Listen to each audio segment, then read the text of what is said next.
देशभर आनंदामध्ये साजरा होणारा होळीचा सण आता अगदी जवळ येऊन ठेपलाय। सध्या होळीसाठी लागणारे विविध प्रकारचे रंग बाजारामध्ये दिसू लागलेत, पण यातही भाव खाऊन जातात ते म्हणजे केमिकल विरहित नैसर्गिक रंग। पळस, गुलाब, झेंडूची फुलं, निलगिरीची साल, हळद, पालक, कडुलिंब, बीट या नैसर्गिक गोष्टींपासून बनणाऱ्या रंगांना बाजारात चांगलीच मागणी आहे। पाहुयात याबद्दलचा स्पेशल रिपोर्ट।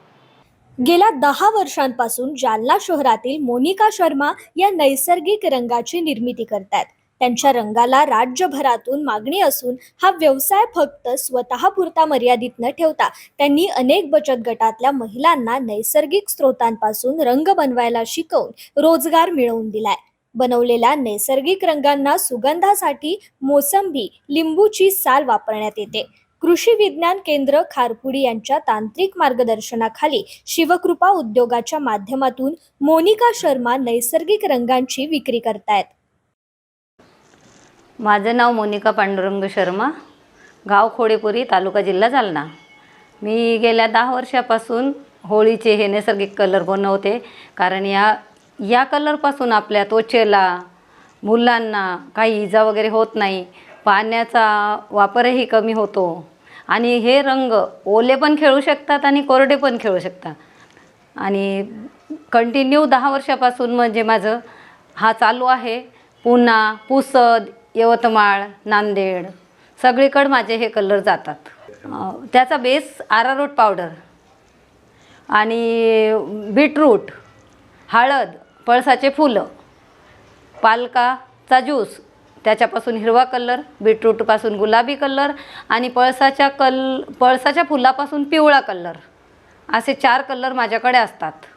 बीटरूटचा कलर डार्क येण्यासाठी आपल्याला 3 वेळा प्रक्रिया करावी लागते आणि पळसाच्या फुलापासून जो कलर बनवतो ना, त्याच्यासाठी आपल्याला 2 किंवा 3 वेळा प्रक्रिया करावी लागते, तेव्हा तो कलर डार्क येतो। हिरवा रंग पालकाच्या पानापासून आणि निंब, आपले कडुनिंब आहे की नाही, त्याच्यापासून सुद्धा हिरवा रंग, हे दोन्ही मिक्स करून हिरवा रंग बनतोय माझा। मागणी तर भरपूर आहे, पण तेवढी त्याची अजून समजा जागरूकता नाही, कारण लोकांना डार्क कलर हवे असतात आणि हे नेचरल असल्यामुळे ते जास्त डार्क होत नाही। त्याच्यामुळे जास्त आहे तेवढी, पहिल्यापासून जेवढी मागणी आहे तेवढी मी चालू ऑर्डरप्रमाणे घेते आणि ऑर्डरप्रमाणे देते।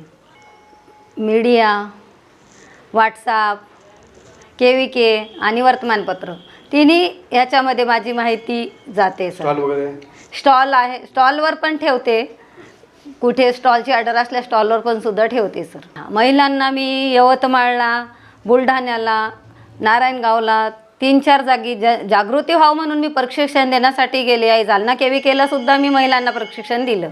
लहानपणी जेव्हा लहान असायचो तेव्हा आम्हाला माहेरी विदर्भाचा असल्यामुळे पळस फूल, डोंगर रान असल्यामुळे, पळसाची झाडं खूप असल्यामुळे तेव्हापासून आवड होती। तर ही आवड असल्यामुळे मी त्या उद्योगाकडे वळाली। पर्यावरण प्रेमींकडून होळीसाठी याच रंगांची मागणी होत असल्याने मोनिकाताई महिनाभर आधीच कामाला लागतात। याच मोसमात पळस बहरलेला असतो, त्यामुळे पिवळा रंग बनवण्यासाठी मोनिकाताई पळस फुलांचा वापर करतात। याशिवाय गुलाबी रंगांसाठी बीटरूटचा वापर, हिरव्या रंगासाठी पालक आणि कडुलिंबाचा पाला वापरला जातो। हे नैसर्गिक रंग खूप भडक नसून ते शरीरासाठी हानिकारक नसतात। या रंगांनी त्वचेचे, कपड्यांचे तसेच पाण्याचे नुकसान होत नाही, त्यामुळे हे रंग पाण्यात आणि कोरडेही वापरले जातात।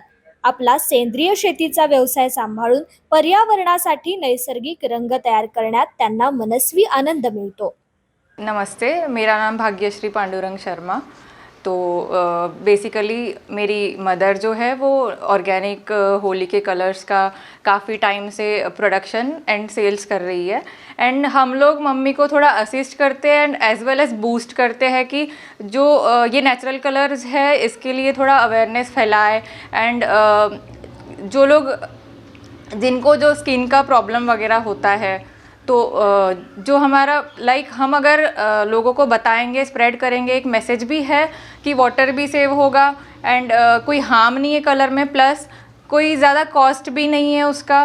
तो बेसिकली ये इन्वायरमेंट फ्रेंडली है, स्किन फ्रेंडली है, तो काफ़ी सारे बेनिफिट्स है। तो बस मैं तो यही कहना चाहूँगी कि सब लोग नेचुरल होली कलर्स यूज़ करें एंड जो जिनका जैसे फार्मर्स प्रोड्यूस कर रहे हैं, जिनका बैकग्राउंड ऐसा है या जो महिलाएं प्रोड्यूस कर रही है उनको सपोर्ट करें और बस इसी कलर का इस्तेमाल करें.